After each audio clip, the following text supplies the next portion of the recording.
आपण पाहत आहात आपल्या हक्काचे प्रतिध्वनी न्यूज। तासगावच्या कापूर ओढ्यात काय आलं, पाण्यातील विचित्र हालचालीने बघ्यांची गर्दी। तासगाव वार्ताहर अतुल काळे कळवतात की रविवारपासून कोसळणाऱ्या मुसळधार पावसामुळे पाणी पातळी वाढलेल्या कापूर ओढ्याच्या पाण्यात सोमवारी दुपारी दिसलेल्या विचित्र हालचालीमुळे तासगाव सांगली रोडवरील पुलावर काही काळ वाहतूकही मंदावली।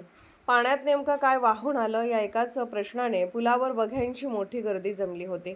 रविवारी दुपारी 4च्या सुमारास सुरू झालेला पाऊस सोमवारी पहाटेपर्यंत थांबला नाही। जोरदार पावसामुळे तासगाव परिसरातील वाड्या वस्त्यांवर पाणी साचलं तर कापूर ओढ्यात पाणी पातळी वाढली। सोमवारी दुपारी 2:45च्या सुमारास ओढ्याच्या पाण्यात मोठी हालचाल दिसून आली। पाण्याच्या वेगामुळे नेमकं काय आहे ते स्पष्ट दिसत नसतानाही पाण्यात काहीतरी हालचाल होत असल्याचा भास होत होता।